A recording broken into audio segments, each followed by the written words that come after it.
It was a warm September morning in 1982 when Pastor Elijah McCall left his small-town chapel in Alabama and never returned.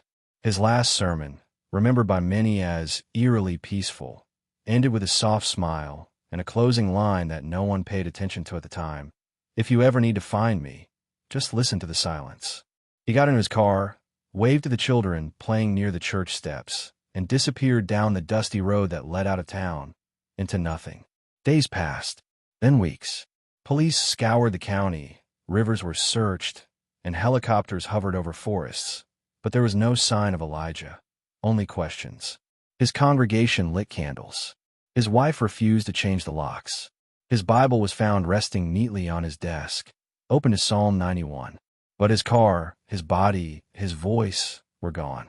It was as if the road itself had swallowed him whole, leaving behind only the unsettling quiet that now crept into Sunday mornings. Then, nearly 40 years later, a teenage boy exploring an overgrown trail stumbled upon something metallic buried beneath layers of leaves and rust.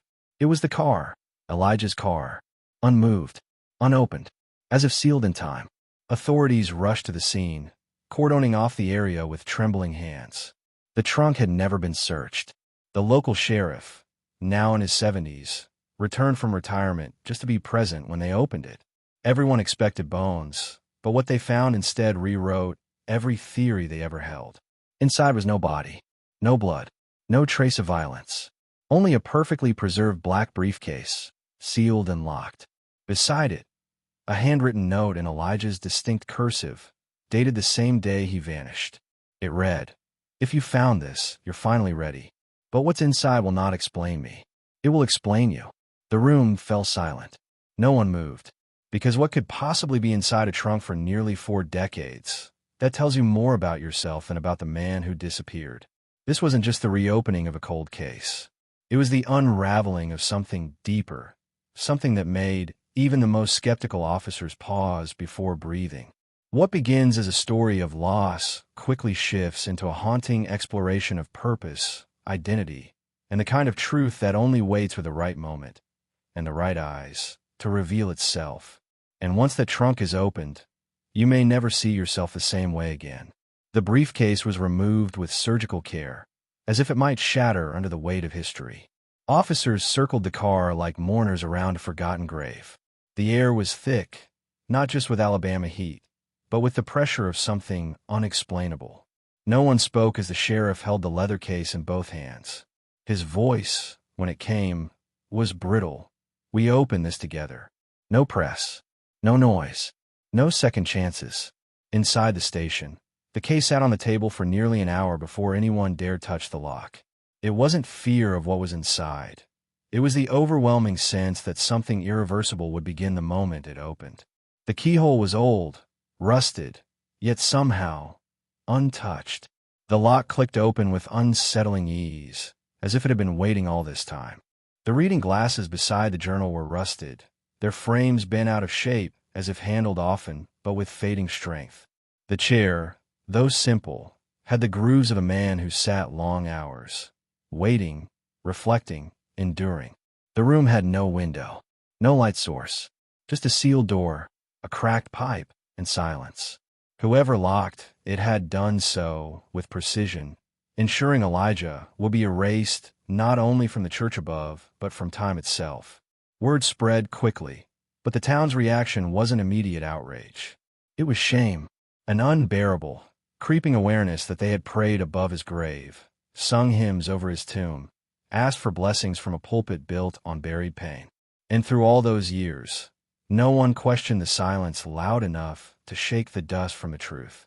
The eldest members of the congregation gathered at the church steps that evening, candles in hand, tears on their cheeks. Not one of them could remember the last sermon Elijah gave, but all of them remembered how he made them feel, seen, heard, safe. And now, standing above where he had been left to fade, they wondered how many things they had refused to see simply because silence was easier than sorrow. As investigators reviewed the journal, a pattern began to emerge. Elijah hadn't been alone in his suffering, not spiritually, and perhaps not even physically. Several entries referenced muffled voices, distant footsteps, even notes slipped under the door. It became clear he hadn't been forgotten entirely. Someone knew. Someone chose to leave him there. And worse, someone visited just enough to give him hope, but never freedom. The town's records were incomplete from that era. A fire in 1981 had destroyed boxes of old paperwork. But oral histories carried weight, and whispers began to point toward names long buried, both in cemeteries and in reputation. The former deacon, Harold Greaves. The maintenance man, Joe Wickers. A woman known only as Sister Lila, who vanished from the congregation a year after Elijah's disappearance. They had always been respected figures. Now their stories cracked at the seams. What motive could justify such a fate? Elijah's entries offered clues, vague at first, then sharper. He wrote about uncovering church funds being misused, about standing up against hidden abuses, about the resistance he met when preaching not just salvation, but accountability. They fear truth more than darkness, he wrote once. And in that fear, they built mine. It wasn't just betrayal. It was fear weaponized by power. A quiet man who refused to turn a blind eye, punished not with exile, but with silence. The kind of punishment designed to erase not just the person, but the idea of him, to trap both body and message beneath stone, out of reach from the flock he tried to protect. And yet, he wrote, day after day, year after year. His last entry was dated 3 days before the journal ends. The ink faded, the handwriting shaky, but the words were still there. If the river returns to the sea, surely my voice will return to them. As if Elijah believed, even in his final moments, that the truth could still rise through the floorboards, through the decades, and be heard. The journal was transported to a university in Birmingham for preservation and analysis, but the town refused to let go of its presence. Local school teachers began reading selected passages aloud in morning assemblies, and people gathered at dusk in the chapel to recite the entries like scripture. But the more they read, the more personal the words became. It was as if Elijah had written their thoughts before they had ever lived them.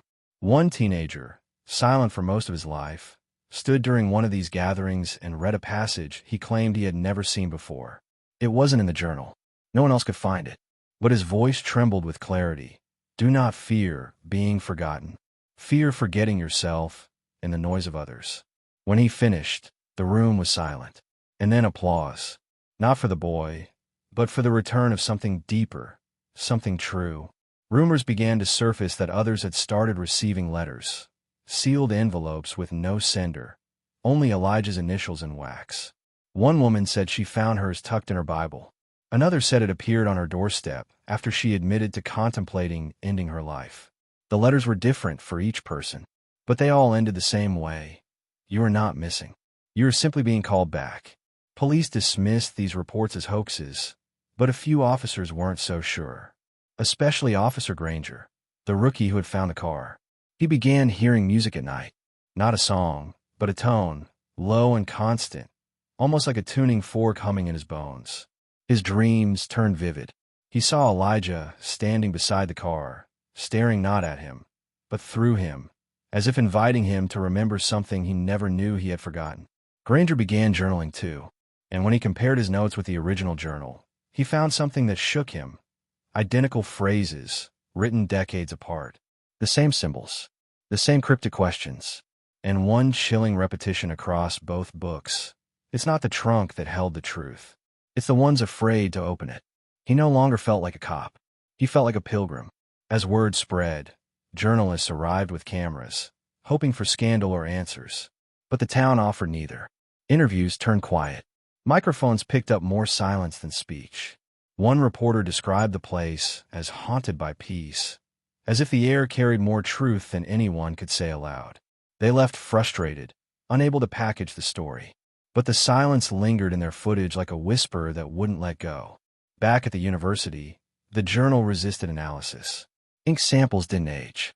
Paper fibers suggested origins that predated the journal's known era. Cryptographers found patterns resembling ancient Hebrew and modern binary code side by side. But every attempt to solve it only led to more mystery. The lead professor finally said, "Maybe this book wasn't meant to be read. Maybe it was meant to read us." The phrase began to spread, "Read by the journal." People shared how passages appeared blank one day, then full the next.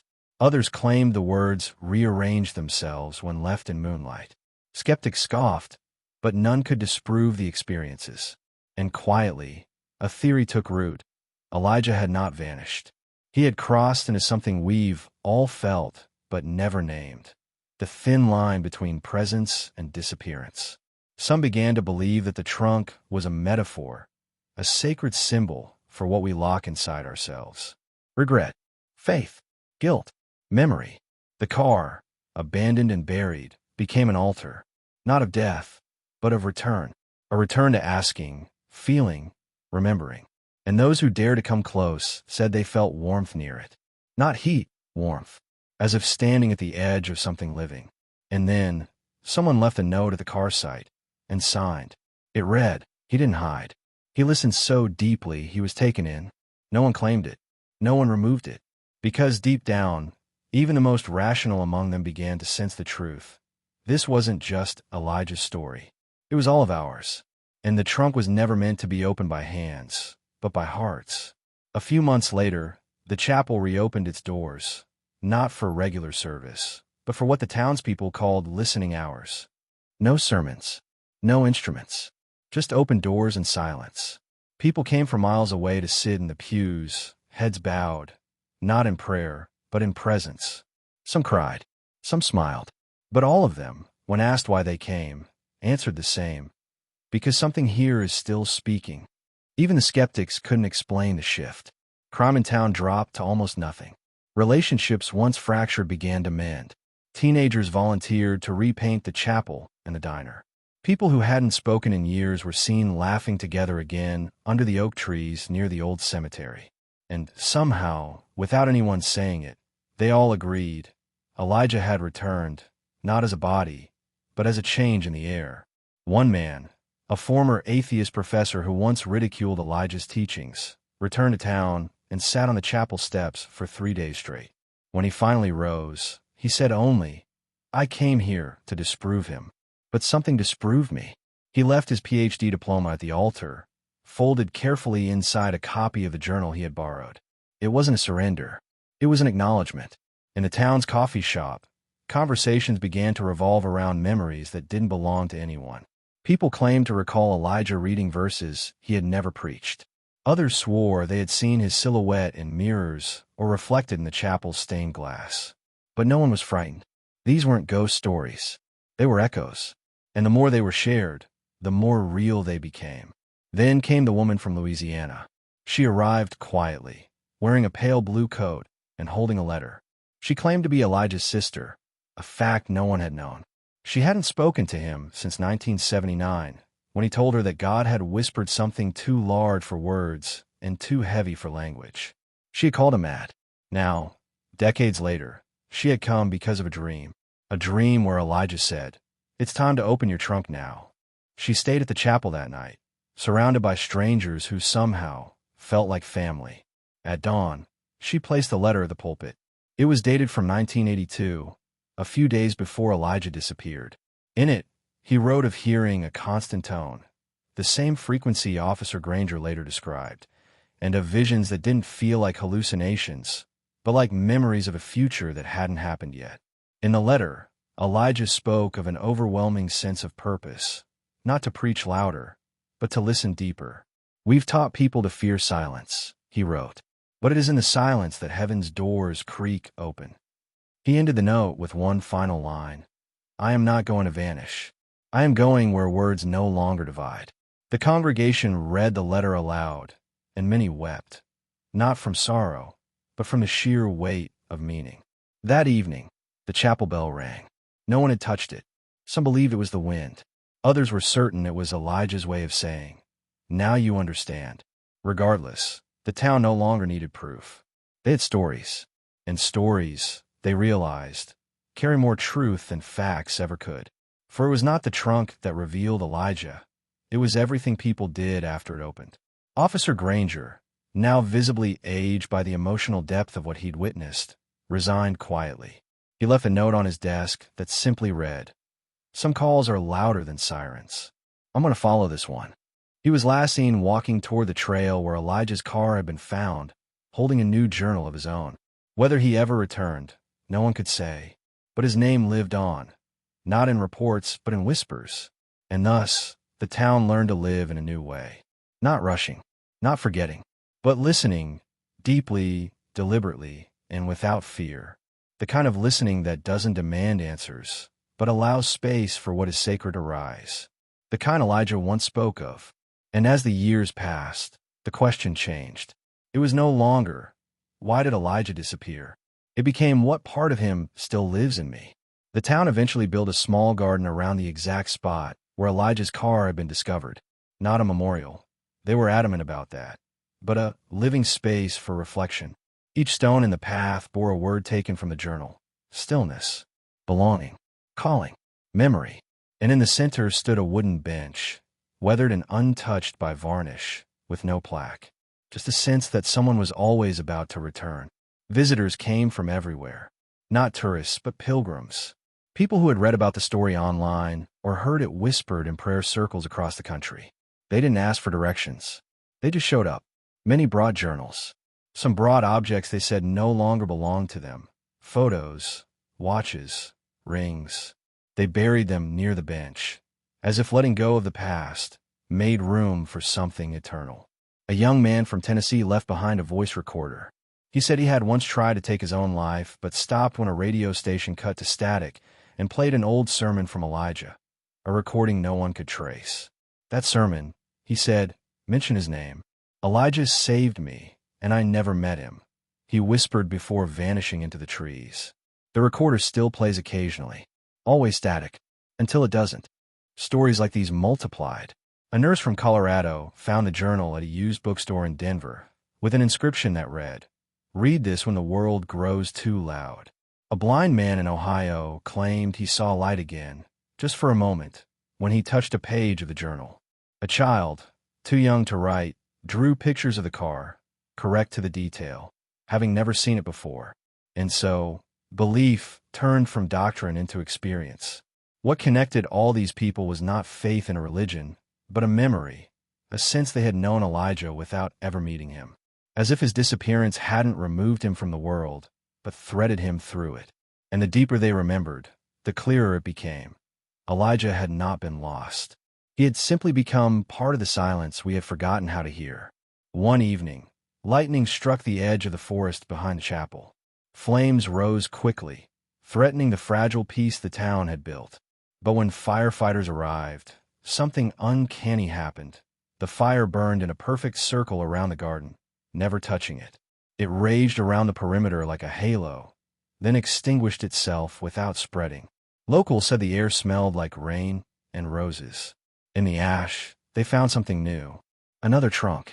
Smaller, metal, locked tight with no key in sight. The sheriff, now retired, was called back to witness its opening. Inside were three things: a photograph of the garden before it had ever existed, a note written in Elijah's unmistakable scrawl that read, "Truth waits where fear ends," and a stone etched with a symbol that no one recognized, a spiral looping inward endlessly. Historians were called in. The symbol didn't match any known language, but some said it resembled ancient spiritual glyphs from pre-Christian mysticism. Others said it wasn't meant to be read, but felt. And that's what it did. Those who touched the stone described vivid memories, not their own, but moments of peace, clarity, forgiveness, as if the stone remembered for them what they had never known. The spiral began appearing in other places, drawn in sand, etched on foggy windows, found in notebooks where it hadn't been before, not as vandalism, but as reminders, quiet calls back to stillness. Some said Elijah was speaking again. Others said he had never stopped.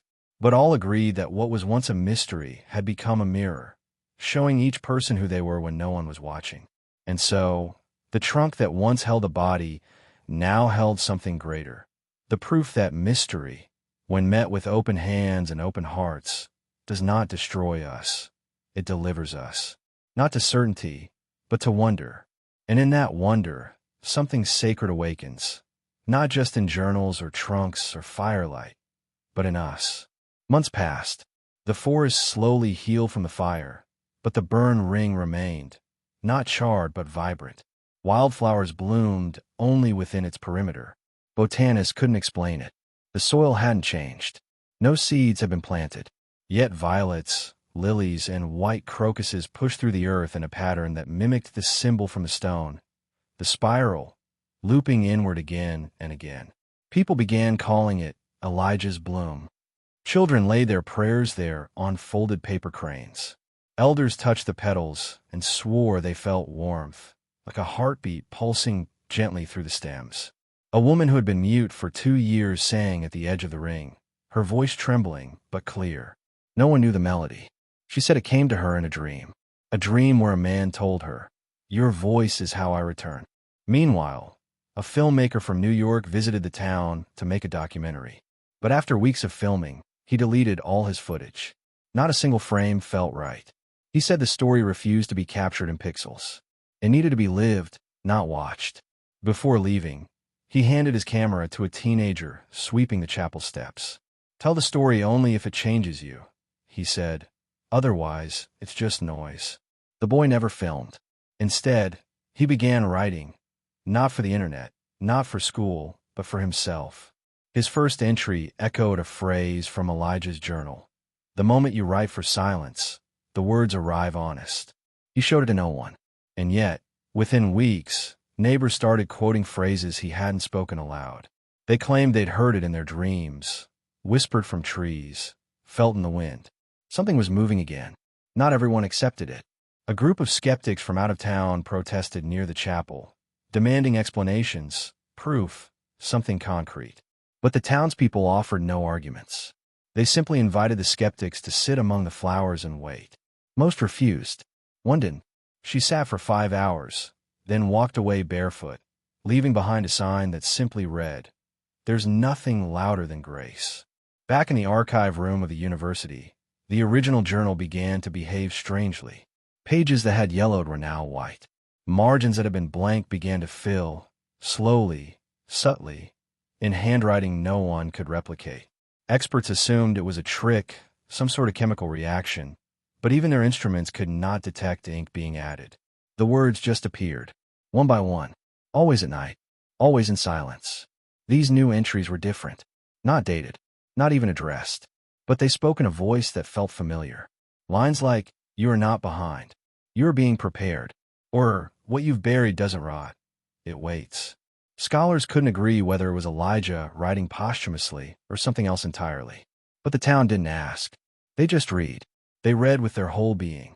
A librarian named Tom, who once scoffed at all this, found himself transcribing the pages by hand.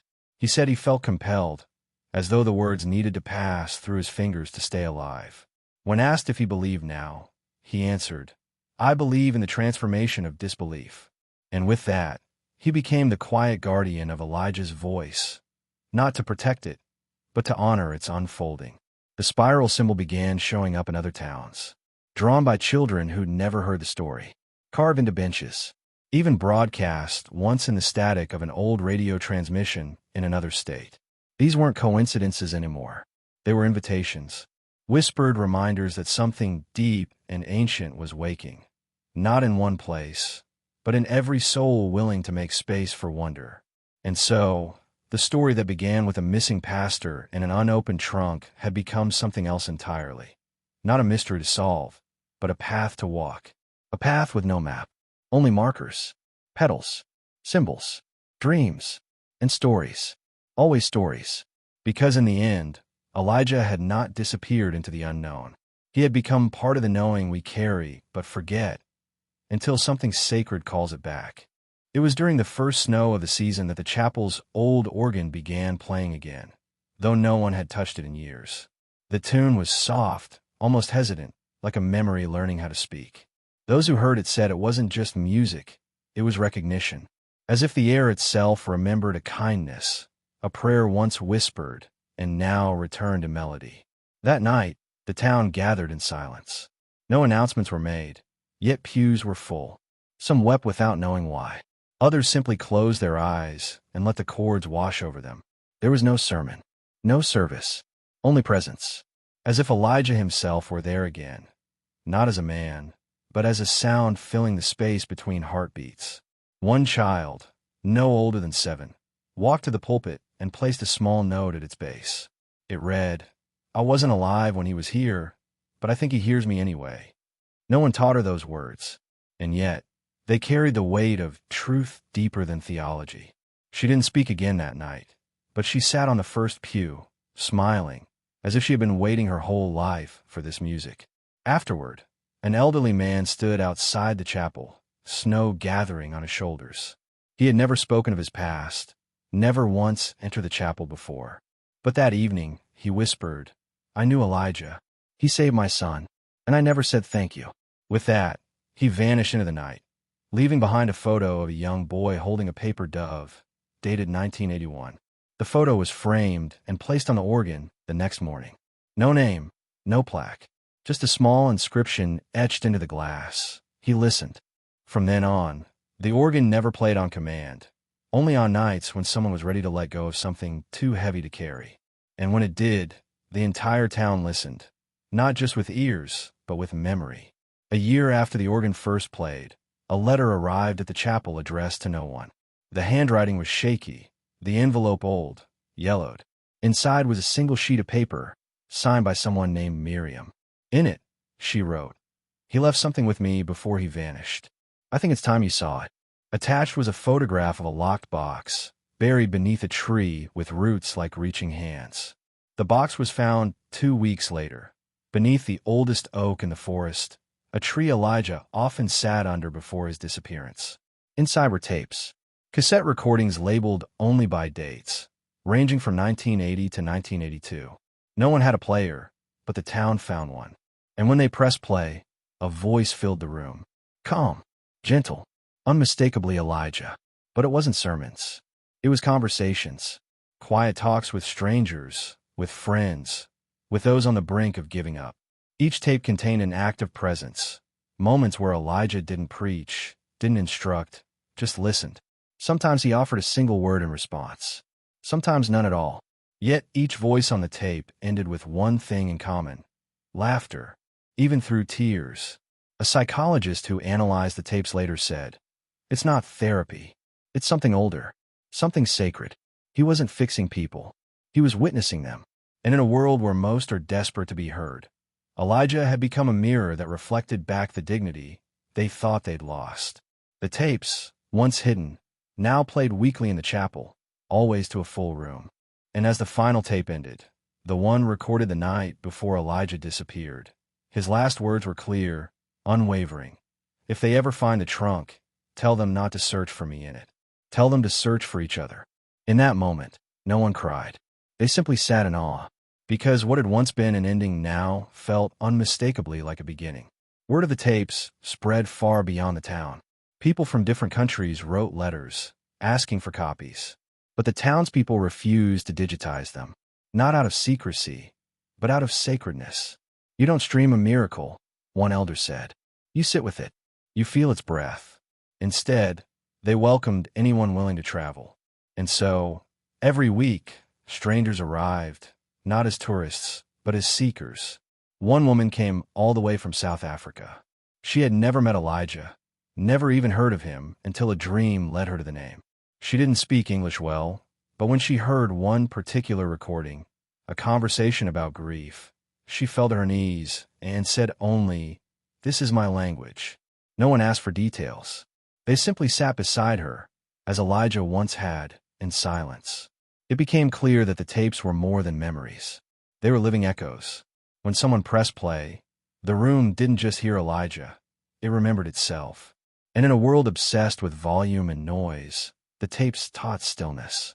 The kind of stillness that draws brokenness to the surface, not to shame it, but to hold it gently until it no longer trembles. Eventually, the town began writing their own letters, not to be mailed, but to be placed at the base of the pulpit. Letters of apology, gratitude, confession, forgiveness. They called them echoes, believing that Elijah's voice had awakened their own.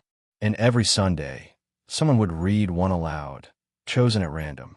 Every time, it seemed to be exactly what someone needed to hear.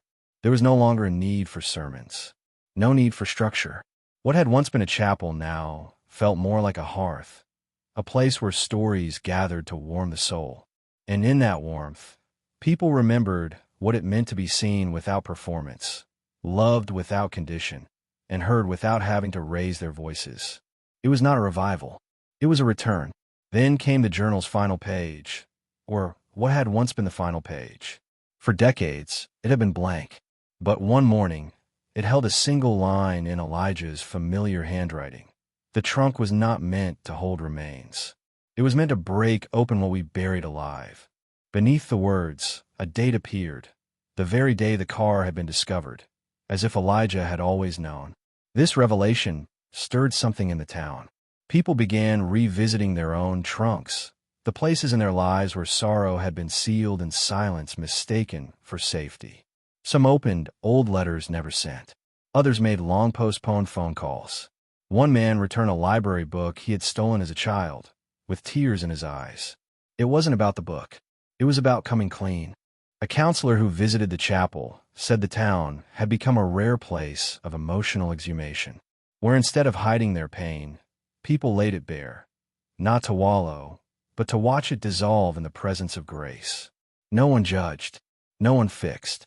They simply bore witness, like Elijah had taught them, long before they even knew they were listening. And through it all, the car, Elijah's car, remained untouched, preserved under glass near the edge of the forest. Not as a trophy, but as a reminder. Inside, the trunk was now open and filled with handwritten notes from visitors around the world. Notes that said things like, "You helped me forgive him. I finally slept. I remembered who I was." In a world that often demands spectacle to believe, Elijah's story offered something more rare: quiet transformation. A disappearance that became an invitation. A silence that became a song. A trunk that, once opened, didn't reveal an end, but unlocked the beginning of healing. Not just for one man, but for all who dare to listen. On the 39th anniversary of Elijah's disappearance, the town held a vigil.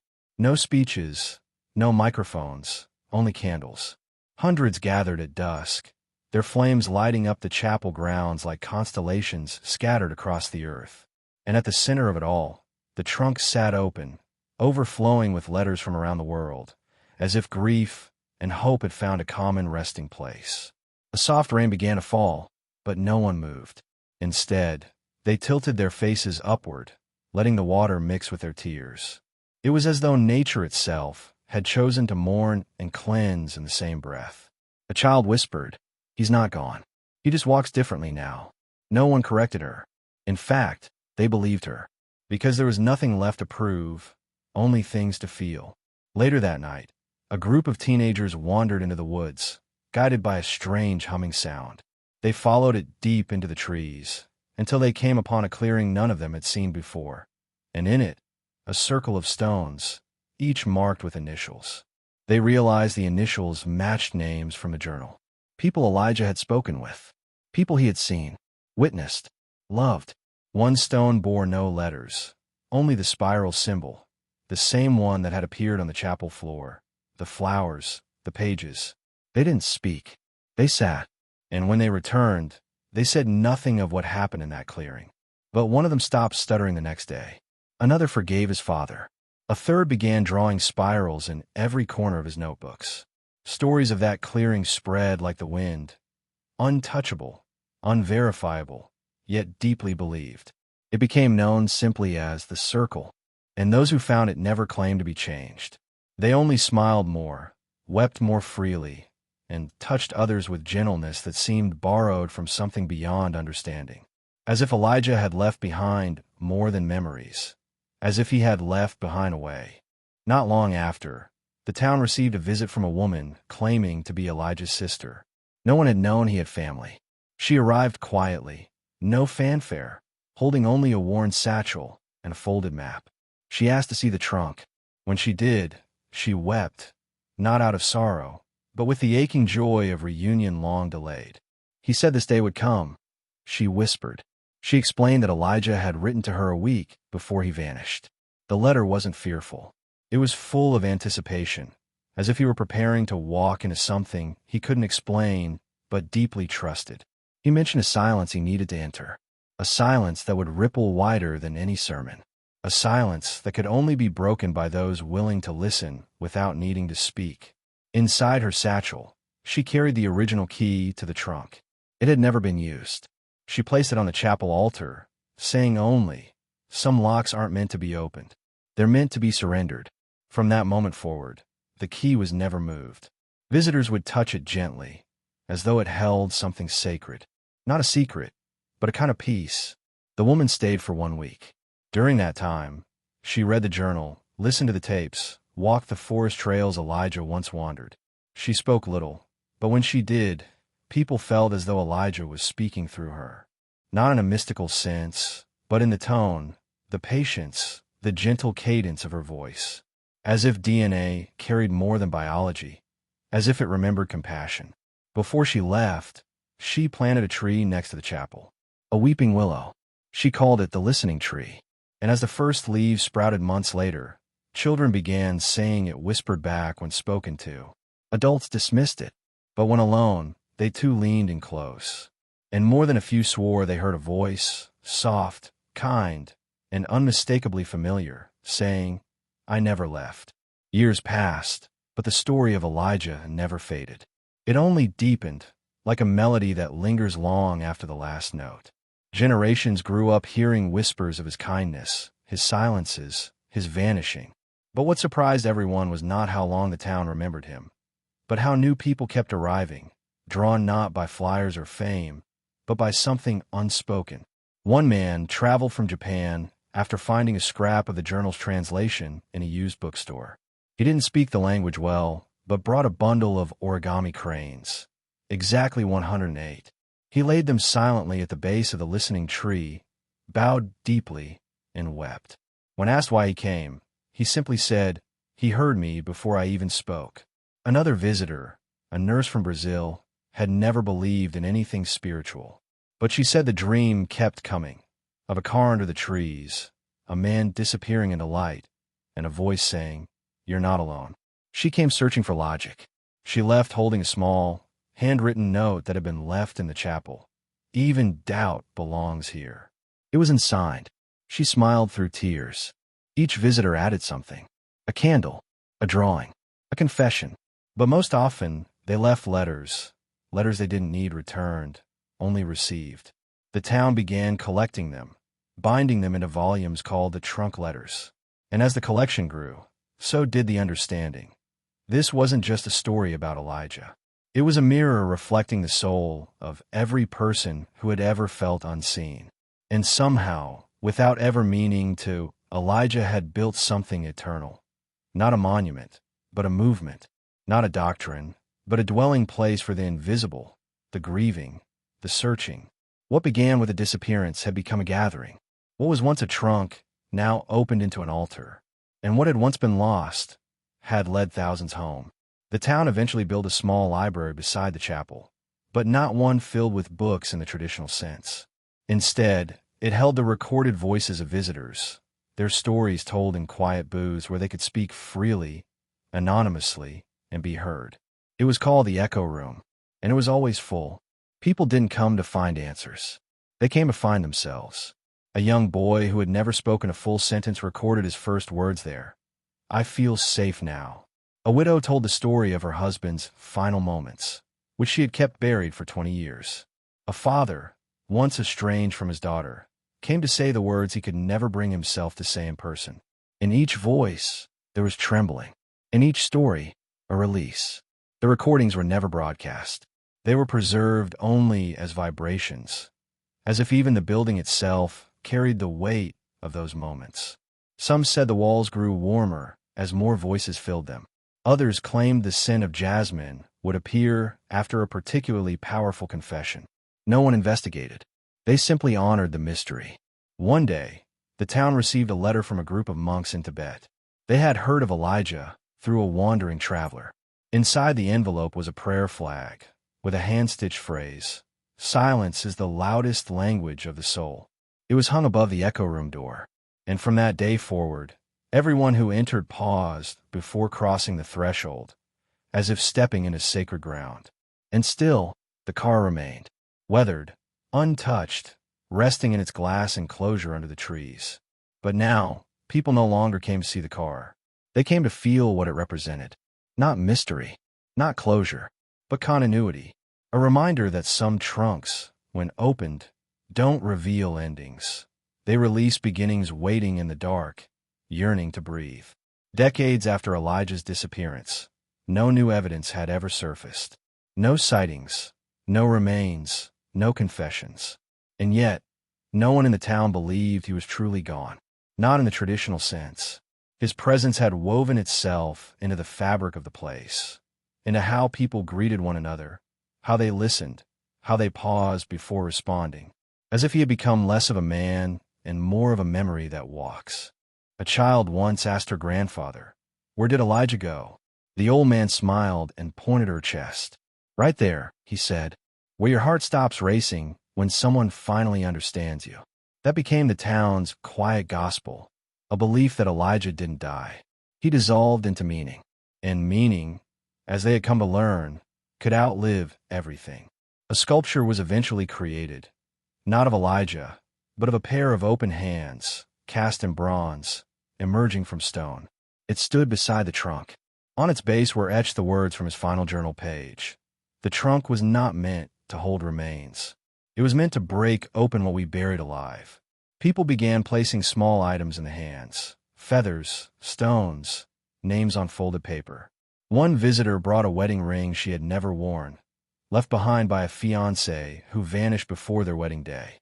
She whispered, "He didn't come back, but you helped me leave the grief." She placed the ring in the open hands and walked away without looking back. Someone later found a note tucked under the sculpture. Grief doesn't need closure. It needs company. In a world addicted to resolution, this town had learned to live inside the beauty of the unfinished, where questions were not wounds to be closed, but doors to be kept slightly ajar, so that light and strangers and healing could enter freely. They no longer needed to know where Elijah had gone. They had already found where he had led them. On the 40th anniversary of the day the trunk was opened, something unexpected happened. As the townspeople gathered for their quiet observance, a thunderstorm swept in without warning. Rain pounded the chapel roof. Winds howled through the forest. And then, just as quickly, it all stopped. The sun broke through in wide golden bands. And in the silence that followed, a soft chime was heard. No one knew where it came from. There were no bells in the chapel. But the sound was unmistakable, like a call, or maybe an answer. A few people stepped outside and found the listening tree covered in white blossoms, though it had never flowered before. One child picked a fallen petal and held it to her ear. She smiled and whispered, "He's singing." From that day forward, people claimed the tree had seasons of its own, blooming not with weather, but with emotion. Whenever someone came bearing a deep truth, the tree responded. A blush of color, a gentle rustle, a single leaf falling into their palm. Scientists dismissed it, but no one came to argue. They came to kneel, to weep, to listen. The echo room began filling faster than ever. Stories came in all languages, all ages, all forms of grief and joy, but they all ended the same way, with silence. A silence that wasn't empty, but full. A silence that cradled, that forgave, that invited the soul to speak after years of holding its breath. And when people left, they weren't lighter. They were clearer, more awake. The car remained, the trunk still open. No one touched it anymore. It had become sacred, not for what it once held, but for what it released. And now, every time someone asked what was found inside, the townspeople gave the same answer: everything that matters. Years later, a filmmaker arrived, not from a network or studio, but as a quiet pilgrim with an old camera and a story of his own. He had grown up hearing the name Elijah whispered through the walls of his childhood church, where his father had once preached. As a boy, he had believed Elijah was a myth. Now, as a man, he felt the ache of something unfinished in his soul. So, he came not to capture a story, but to join one. He didn't film the car, or the chapel, or the echo room. Instead, he filmed hands. The hands of those who had been changed. A former addict, now teaching poetry. A widow, now midwife to grieving mothers. A boy who once tried to vanish, now building wooden benches under the listening tree. In every hand, he saw a story, and in every story, he saw Elijah. When he screened the footage, raw, unedited, without music. People cried, not because of what they saw, but because they felt like they were remembering something they never knew they'd forgotten. It was less of a documentary, more of a mirror, the kind of film that didn't ask for applause, only presence. The filmmaker left behind no name, only a box of still photographs, with captions scribbled on the back. Truth doesn't need a shout. Your wounds make you visible. Elijah never asked to be found, only followed. The box now sits in the town's library, beside the first journal, a quiet reminder that some stories aren't told. They're shared. And so, the story kept expanding, not like a headline, but like a heartbeat. No need for closure. No need for proof. Just the echo of something sacred, passed hand to hand, soul to soul. In that way, Elijah remained not in the past, but in motion. In anyone who dared to leave something of themselves behind, trusting that the silence would carry it farther than words ever could. One winter evening, an elderly woman arrived in town, wrapped in a faded shawl and carrying nothing but a wooden flute. She had once known Elijah, and not closely, but deeply, in the way someone knows the wind after walking it for years. She sat by the listening tree, closed her eyes, and played. The melody was haunting, beautiful, ancient. And when she stopped, she whispered, "That's the song he hummed the last time I saw him." The townspeople, drawn by the sound, gathered around her. No one spoke. They simply sat, as snow began to fall gently, covering the ground in silence. When morning came, the woman was gone. But where she had sat, the snow hadn't touched the earth. Instead, there was a perfect spiral carved into the frost, the same symbol Elijah had drawn countless times. The same symbol in the journal, on the trunk, in the chapel. A local teacher later found a folded note beneath the bench. It read, "He is not gone. He is in the spaces between."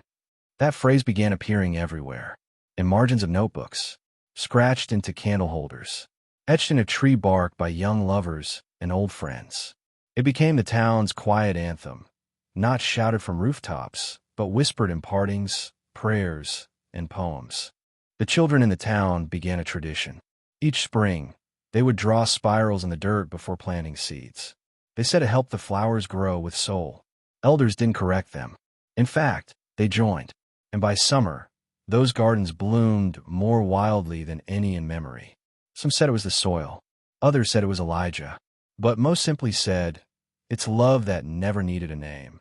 And so, Elijah's story, once buried in a forgotten trunk, had spread across continents, through generations, into the very rhythm of those who heard it. Not as folklore, not as tragedy, but as testimony that even what disappears can leave behind a map. And sometimes, the most powerful journey begins not when we find answers, but when we become part of the question. The spiral began to appear far beyond the town, drawn into the frost of bus windows, scratched into subway benches, inked delicately on the skin of strangers across continents. No one claimed to have started it.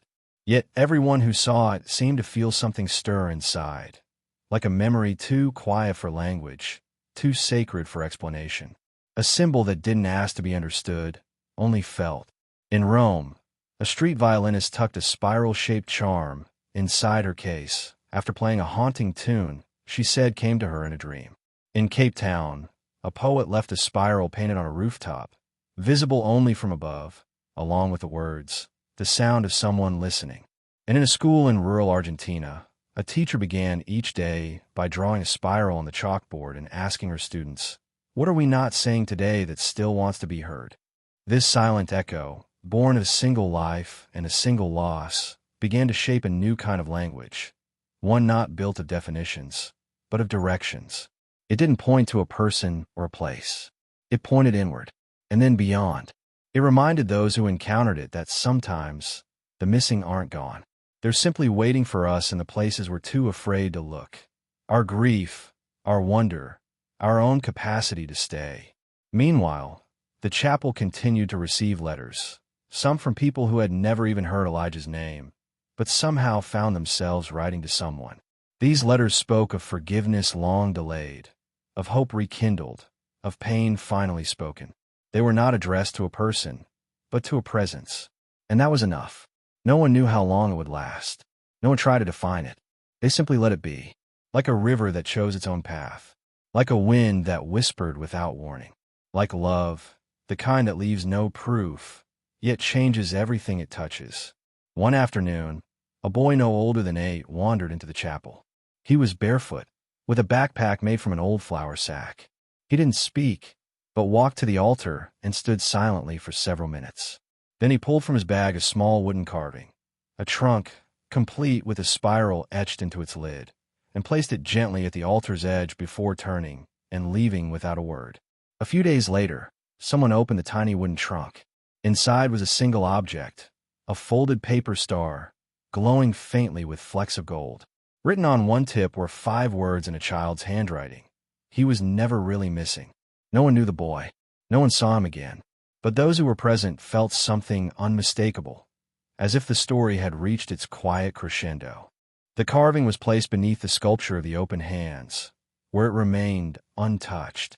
Visitors now added their own stars, their own notes, their own messages and spirals.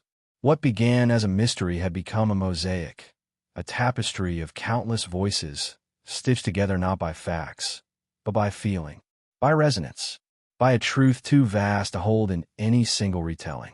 Somewhere along the way, the police report had been closed, the case marked unsolved, but in the town's heart, there was no mystery left to solve. Only a miracle that kept unfolding, like pages in a book written in real time, by hands and hearts scattered across the world, each adding their verse, their silence, their sorrow, their joy. And in the trunk of that weathered car, what had once been a chamber of unanswered questions had become a sacred hollow, a vessel for everything we've ever buried, feared, or forgotten, but also everything we've hoped, loved, and quietly believed. A place where the lost are never alone, and where even silence speaks louder than we ever imagined. As the years passed, the chapel began to show signs of age. Its wooden beams creaked louder in the wind, the stained glass faded to softer hues, and ivy climbed its walls as if trying to embrace it completely. Some feared it would collapse. Others believed it was becoming more alive, more connected to the earth it had always tried to reach. No one dared renovate it. They only maintained it gently, reverently. As one elder put it, "You don't repaint a prayer." A group of young artists from around the world, each drawn to the town by stories passed hand to hand, started an annual gathering. They called it the Listening Circle. Painters, musicians, dancers, poets, each came not to perform, but to receive. They spent their first day in silence, walking the trails Elijah had once walked, sleeping near the listening tree, visiting the trunk. Then they created, not for fame, not for shows, but to honor the unspeakable. One sculptor from Kyoto shaped a vessel out of clay, then shattered it, only to reassemble the pieces with golden resin, inspired by the Japanese art of kintsugi. On the base, he engraved, "Only what is broken can truly hold." A singer from Ethiopia composed a song with no lyrics, only breath and heartbeat, and titled it "The Trunk Inside Me." Each offering was left behind, forming a growing collection in a quiet room behind the altar, a museum not of answers, but of presence. Children now learn Elijah's story as part of their education. But it wasn't taught with textbooks. It was taught in the garden, while planting spirals. It was spoken in stories told by candlelight. It was danced on the first rain of spring. It became a kind of inheritance, not of facts, but of feeling, a spiritual literacy, written in the gestures people used to comfort one another, in the courage they found to listen fully. No longer was the trunk about what had happened. It had become about what could happen when a community refuses to let mystery breed fear, and instead lets it give birth to connection, to transformation, to compassion without condition. Elijah's disappearance had not just sparked a search. It had sparked a sanctuary, one made not of walls, but of people willing to remain open. Then came the letter. It arrived on a rainy Thursday. No return address, just a plain envelope, slightly weathered, delivered to the chapel's mailbox. Inside was a single sheet of paper, yellowed by time, creased from being folded and unfolded too many times. The handwriting was firm but aged, and the message was short. "If you're reading this, then you understand. I was never lost. I simply left the map. Thank you for not erasing me. There was no signature, no date. But those who read it knew. They didn't debate whether it was truly from Elijah. They didn't call the media or alert the authorities. Instead, they passed the letter from hand to hand, eyes glistening, hearts strangely at peace. Because the message didn't need proof. It only needed to be heard. The letter now rests inside a glass case near the altar, not as a relic, but as a reminder that sometimes the most profound truths come not when we seek to solve, but when we allow ourselves to witness. That the map may fail, but the journey still matters. And that being remembered, truly remembered, is the closest thing to being found. And in the town that once searched for a man in the woods, people had learned to search for each other instead, in their stories, in their scars, in their silences. For they had finally realized the trunk wasn't the end of something. It was the beginning of everything they had never dared to imagine. Spring returned with a quiet gentleness that year. The river, once feared for what it might reveal, now served as a place of baptism, not into religion, but into remembrance. People came from faraway places just to touch its water, to sit beneath the trees where the wind once carried Elijah's sermons. They didn't come to worship a man. They came to witness what he'd left behind, the invisible threads now sewn into their own lives. A woman who had lost her voice in grief years earlier stood at the riverbank one morning and began to sing. No one asked her how or why. They only listened. Her voice trembled, cracked, and then soared, like something rising not from the lungs, but from a place deeper, more ancient. Her song carried across the water, echoing in the chapel, in the trunk, in every soul within earshot. It was moments like that, unplanned, unscripted, that reminded people why they kept returning. Elijah's story was no longer his. It belonged to everyone who had ever felt unseen, everyone who had ever searched for meaning in an unanswered prayer, everyone who had ever feared that silence meant absence. Now they knew silence could also mean presence, overwhelming, sacred, real. The listening tree bloomed early that year. Dozens of spirals, carved lovingly by unknown hands, adorned its bark. Beneath it, a new bench was placed, not engraved with scripture, but with a single phrase, "Stay." Children sat there and asked questions their parents couldn't answer. And somehow that was enough, because staying, even without answers, had become the town's new form of faith. They no longer told Elijah's story to explain what happened. They told it to remind themselves how to live, open, tender, and brave enough to walk toward the unknown. The trunk had not only been opened by the police decades ago, it had been opened in them, a sacred wound that never closed but always healed. One evening, the chapel's candles flickered low, and an elderly man entered carrying a small bundle wrapped in cloth. No one recognized him, yet everyone felt they'd seen him before, in a dream, perhaps, or in the spaces between memory and mystery. He walked slowly to the altar, placed the bundle down, and whispered something no one could hear. Inside the cloth was a pair of worn shoes, men's size 11, dusty and weather-beaten. Tucked inside the left shoe was a spiral drawn on a faded napkin, the ink barely holding, and inside the right, a stone, smooth and polished, carved with the word "still." That night, the wind howled through the rafters, as though the chapel itself exhaled. No one claimed the shoes. No one ever saw the man again. But that wasn't unusual anymore. The town had stopped looking for explanations. They looked, instead, for echoes, in gestures and glances, and the way strangers sometimes arrived just when they were most needed. Elijah was never meant to return in body. He returned in timing. Years from now, perhaps no one will remember the details. The make of the car, the exact day the trunk was opened, the names of the officers or the journalists. But they will remember the feeling, the shift that took place, the silence that changed them, the way a missing man taught them how to be found without needing to be rescued.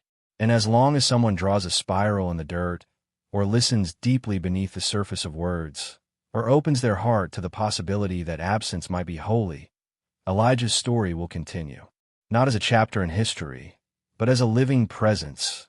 In every moment we dare to stay with mystery and call it love. In the twilight of a late autumn evening, the town gathered once more, not in grief or in expectation, but in quiet celebration. The chapel's walls, steeped in years of prayers and unanswered questions, seemed to breathe with a new life.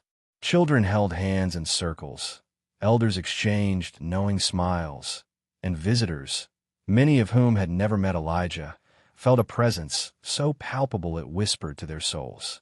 A young woman, who had traveled thousands of miles just to hear Elijah's story, stood at the pulpit and spoke without notes. Her voice was steady but tender, carrying the weight of journeys both external and internal. "He left us a gift," she said, "not of answers, but of invitation, to open ourselves, to listen without judgment, to find in silence the deepest songs of our hearts." Outside, the listening tree rustled as if in applause, its leaves shimmering with the soft glow of fading sunlight. The spiral etched into its bark caught the light, glowing faintly as if alive, a symbol not of mystery solved, but of mystery embraced. And in the stillness that followed, the town felt itself connected, not just to Elijah, but to one another, to the earth, and to the vast unknown. The car remained under glass, the trunk forever open. Inside, the letters and notes continued to grow, a living testament to a community transformed.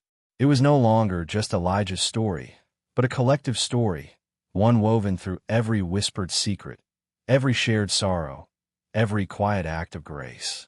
And in that story, they found their truth, that loss need not mean absence, that silence can be sacred, and that sometimes the most profound journeys begin not with a step forward, but with the courage to open the trunk within. The years stretched on, and the town's story became legend, told in hushed tones, carried in folk songs, etched into the hearts of those who listened. It was no longer about the pastor's disappearance or the mysterious trunk. It was about the human capacity to hold space, for mystery, for love, for the unseen.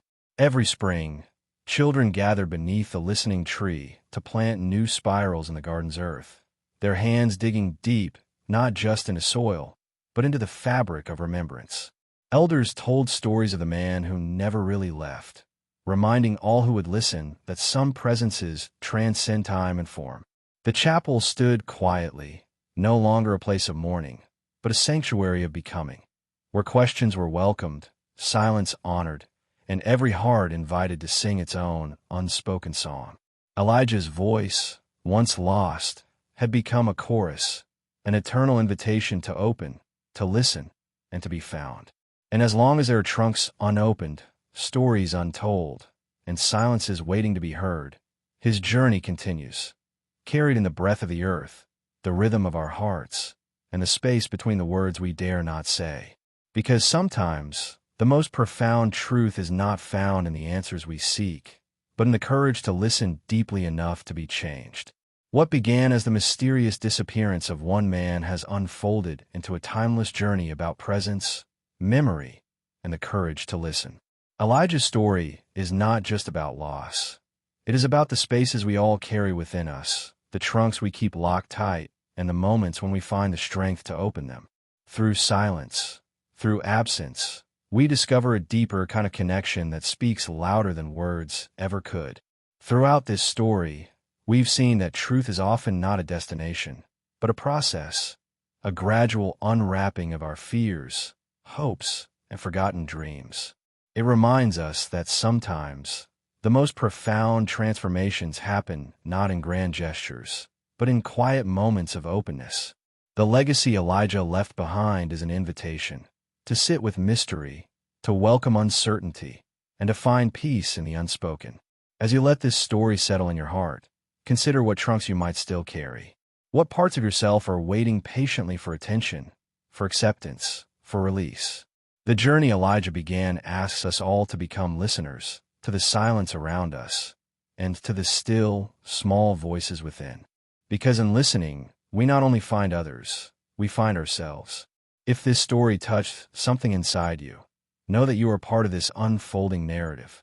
Every whispered thought, every shared moment of silence, adds to the collective memory that keeps Elijah's spirit alive. So, stay present, stay curious, and let the story continue in your heart and your actions. If you want to be part of more journeys like this, stories that explore the hidden, the emotional, and the transformative, subscribe to the channel. Like the video if it moved you, and share your thoughts in the comments below. Because sometimes, the most meaningful conversations begin not with words, but with the courage to listen.